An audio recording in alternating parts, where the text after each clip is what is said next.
시간 같이 말씀 한 구절 보겠습니다. 로마서 15장 13절 말씀입니다. 한 목소리로 같이 봉독하겠습니다. 봉독하겠습니다. 소망의 하나님이 모든 기쁨과 평강을 믿음 안에서 너희에게 충만하게 하사 성령의 능력으로 소망이 넘치게 하시기를 원하노라. 아멘. 반갑습니다. 혹시 종말론이라고 들어보셨나요? 종말론은 기독교 신학 중에 아주 필수적인 요소로 개인의 종말, 그리고 세상의 종말, 그리고 거기로부터 비롯되는 신학과 신앙을 다루는 신학입니다. 기독교의 미래를 다루는 것이라 할 수 있습니다.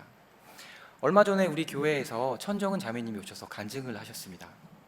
귀한 신앙의 경험을 들었고, 또한 자신의 처지와 상황을 하나님으로 해석하는 그 신앙은 너무나도 간절했고 귀했습니다. 우리 모두의 가슴에 분명한 울림이 주어졌다라고 생각을 합니다. 저는 그분을 잘 알지 못합니다. 그래서 제가 그분을 얼마든지 오해하고 착각할 수 있다는 전제하에 우리 교회에서 이 자리에서 간증을 했던 그 내용만을 가지고 저는 과연 이 종말론에 관해서 오늘날 우리에게 조금 더 적절한 신학이 무엇인가 라는 그런 질문을 가지고 천정우 자매님의 그 간증을 제가 비판적으로 고찰하려고 합니다. 오늘 우리가 함께 본 송구에는 소망이라는 단어가 나와요. 소망. 그런데 이 소망이라는 단어는 사실 희망이라는 단어와 크게 차이점이 없습니다. 그래서 지금 우리 대한 성서공회에서 새로 제작하고 있는 새한글 버전과 그 다음에 전 세계에서 가장 많이 사용되고 있는 버전인 공동 번역에서는 이 소망을 희망으로 번역을 합니다. 그래서 제가 그 새한글 버전으로 다시 한번 제가 읽어보겠습니다. 여러분이 그분을 믿을 때에 희망의 하나님이 여러분을 모든 기쁨과 평화로 가득하게 해주시기를 빕니다. 그리하여 여러분이 성령님의 능력 안에서 희망으로 차고 넘치기를 빕니다. 희망입니다. 희망. 그럼 희망이 무엇일까요? 그 국어사전에 보면 무언가를 바라는 거, 가능성인데요. 다시 말해서 미래의 사건을 오늘날 내가 있는 현재로서 경험할 때에 느끼는 어떤 감정들, 그런 것들을 우리가 희망이라고 합니다. 근데 제가 서두에 기독교의 미래를 다루는 학문이 뭐라고 했죠? 종말론이라고 했습니다. 자, 종말론. 그렇다면 희망은 미래에 연관된 단어고 기독교의 미래를 다루는 학문이 종말론이라면 여러분, 하나님의 구원을 믿는 우리 그리스도인에게 미래라는 것은 비관입니까? 낙관입니까? 낙관이죠. 네, 우리가 천국이 비관적이지 않잖아요. 천국이 비관적이지 않습니다. 그래서 우리는 기독교의 종말론은 결코 비관적이지 않습니다. 그러므로 기독교의 종말론을 이 낙관적인 관점인 희망으로 해석하는 것은 적절하다라는 것을 우리가 알 수 있어요. 그렇다면 과연 희망으로 읽는 종말론이 무엇일까? 같이 한번 보겠습니다. 자, 보통 우리가 종말론이라고 하면 딱 그 긍정적으로 생각되지 않아요. 왜냐하면 종말론이라는 단어를 이단에서 많이 사용했기 때문이에요. 그래서 이단에서 어느 시기와 때를 정해놓고 시한부 종말론이라든지 어느 조건을 정해놓은 뭐 세대주의적 종말론이라든지 이렇게 막 종말론이라는 단어를 이단들이 많이 사용하다 보니까 약간 부정적으로 우리가 느껴질 수 있는데, 종말론이라는 단어는 그저 맨 마지막의 날 혹은 지구 최후의 날, 먼 미래의 날 갑자기 들이닥치는 종말, 재앙, 그런 것들이 아닙니다. 이단들이 그렇게 사용해서 우리가 오해했을 뿐이에요. 종말론은 아까 제가 처음에 말씀드렸던 것처럼 개인의 종말, 그리고 어떤 사회의 종말, 이 모든 우주, 이 역사의 종말을 포함하는 아주 포괄적인 단어이고 포괄적인 학문입니다. 혹시 그러면 우리 성도님 중에 나는 지금 죽으면 지옥 갈 것 같아, 한 30년 뒤에 죽어야 천국 갈 수 있을 것 같아, 그러니까 나는 지금 너무 불행해, 빨리 30년이 지나야 될 텐데, 이렇게 생각하시는 분 계신가요? 없습니다. 네, 없죠. 없습니다. 네, 그러면 이렇게 생각하셨던 분은 있으실 것 같아요. 세상살이가 너무 힘드네, 빨리 죽어서 천국 가야지.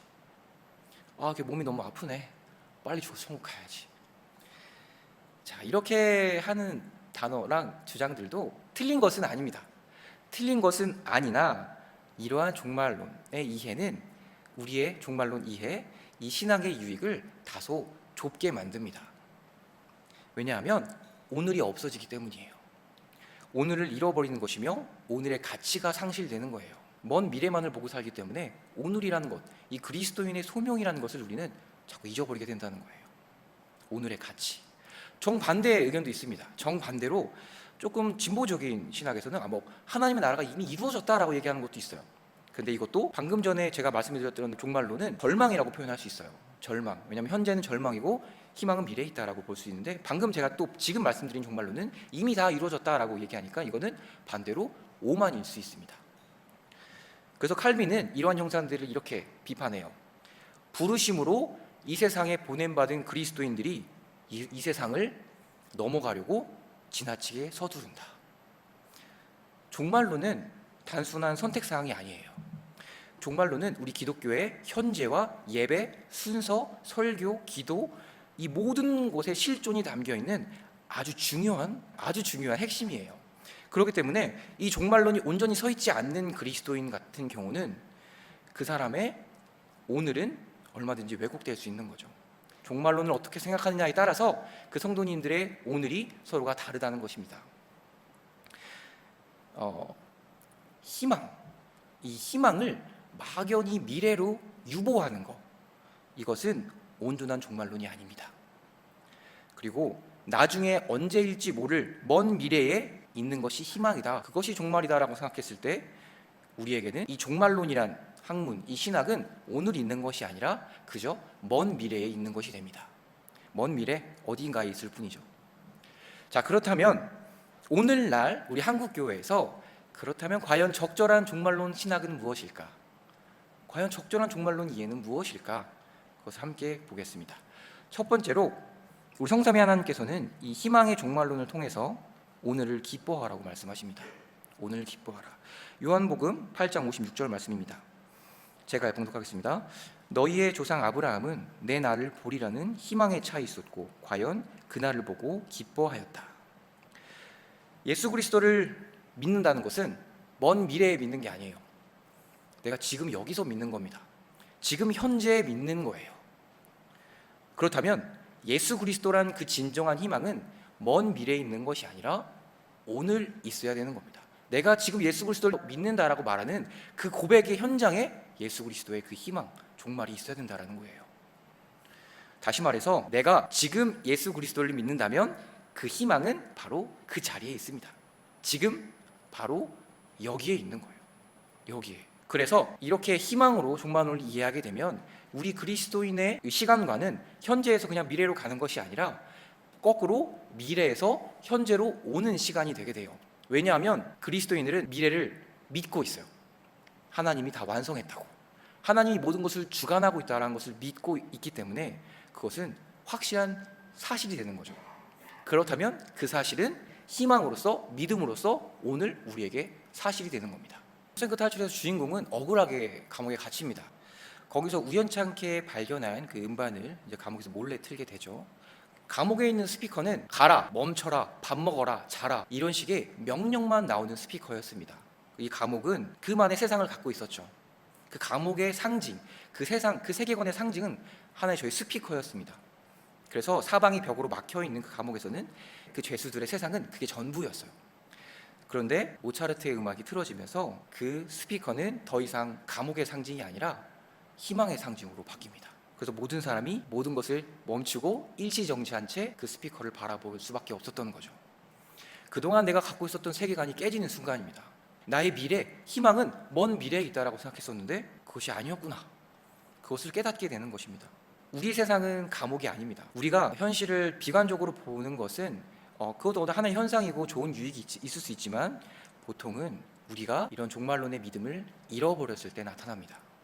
이미 승리하신 예수 그리스도의 역사, 우리 하나님의 온 우주의 역사가 지금 우리에게 오고 있다는 그 사실, 그것은 기쁨이 아닐 수 없습니다.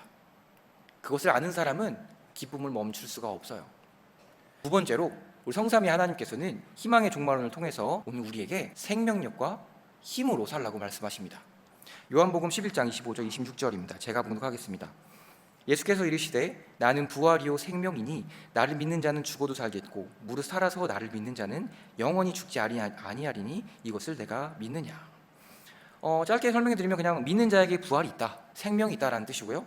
힘이 있다. 그런데 너는 이것을 믿느냐라는 질문이에요. 우리는 죄하면 어떠한 나쁜 행위를 저지르는 것을 생각할 수 있어요. 그런데 죄는 그것만을 죄라고 하지 않습니다. 죄는 내가 하나님께서 나에게 주신 소명, 내가 해야 할 것, 선한 것을 하지 않는 것도 죄예요. 소명자로서 부르심 받은 자신의 정체성에 무책임하게 살고 있는 거예요.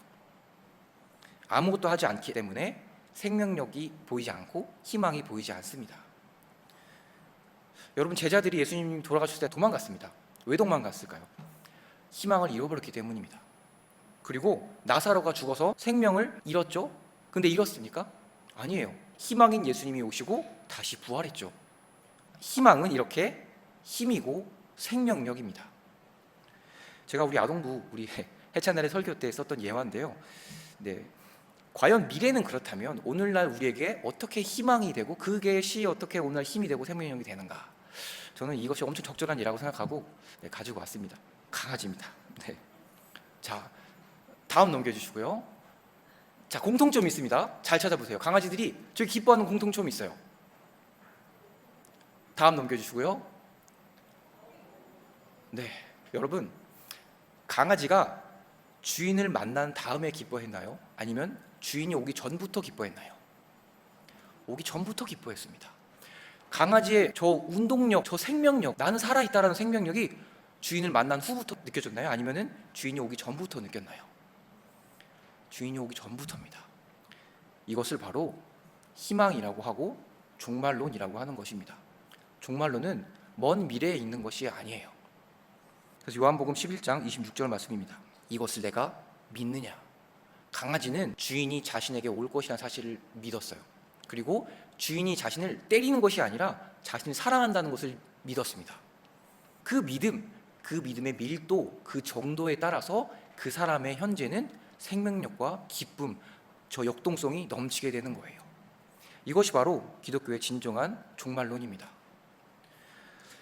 제가 질문하겠습니다. 과연 그러면 우리 성도님들은 하나님을 얼마나 믿으시나요? 저 강아지만큼의 믿음이 있으신가요? 예레미야 29장 11절 말씀입니다. 여호와의 말씀이니라. 너희를 향한 나의 생각을 아나 내가 아나니 평안이요 재앙이 아니니라. 너희에게 미래와 희망을 주는 것이라. 우리 자신을 돌아봤으면 좋겠습니다. 나는 과연 지금 얼마나 기뻐하고 있는가? 내 삶에서는 과연 얼마나 저 하나님의 생명력이 나타나고 있는가? 이것은 바로 우리 그리스도인 여러분의 종말론의 이해가 얼마나 희망으로 세워져 있느냐에 따라 달려 있습니다. 여러분이 하나님을 얼마나 신뢰하고 믿고 있느냐에 따라 달려 있는 것입니다. 종말론 이해가 이렇게 희망으로 세워져 있는 그리스도인은 현실에 질질 끌려다니지 않습니다. 희망으로 현실을 개척합니다. 그리고 주어진 대로 살지 않습니다. 현실을 희망으로 창조할 수 있습니다.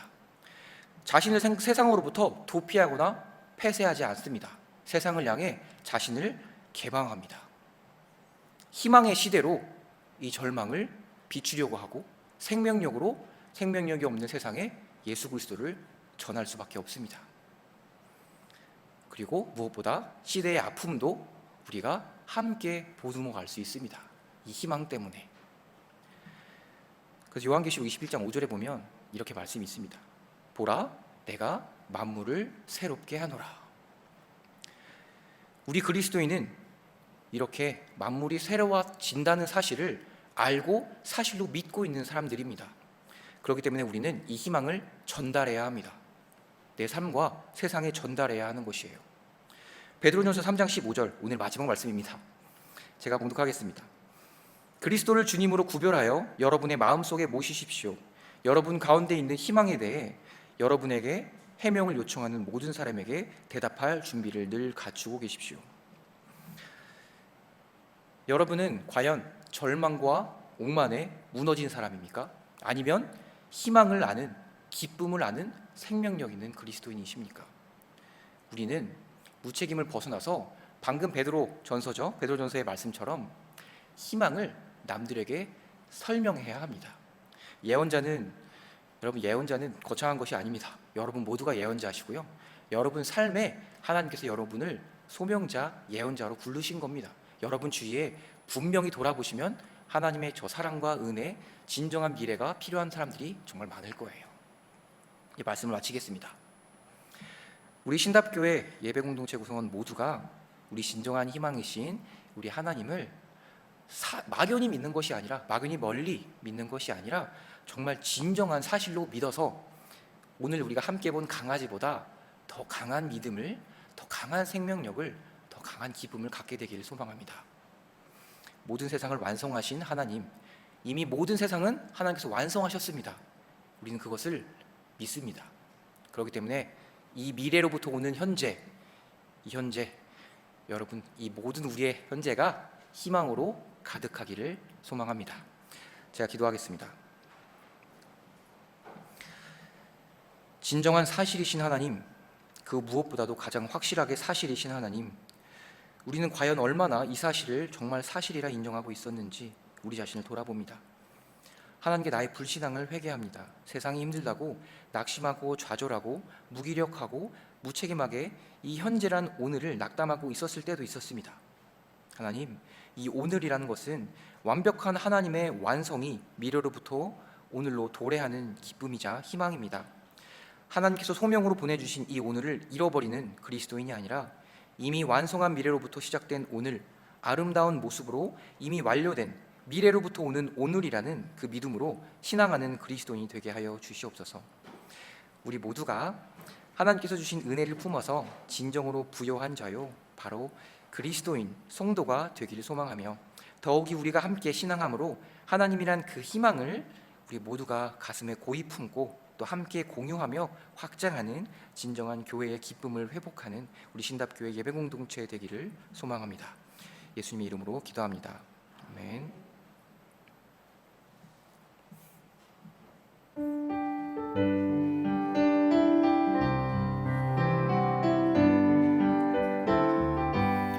내 영혼이 은총 입어 죄한 죄짐 벗고 오니 슬픔 많은 이 세상도 천국으로 와도다.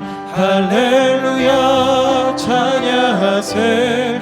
내 모든 죄 사함 받고 주 예수와 동행하니 그 어디나 하늘나라 주의 얼굴 뵙기 전에 멀리 뵈던 하늘나라 내 맘속에 이루어지니 날로 가깝도다. 할렐루야 찬양하세.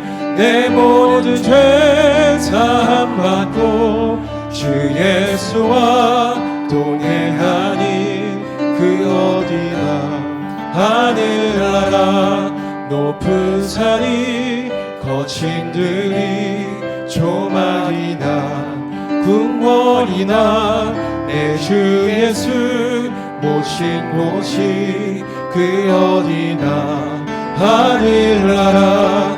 할렐루야 찬양하세. 내 모든 죄 사함 받고 주 예수와 동행하니 그 어디나 하늘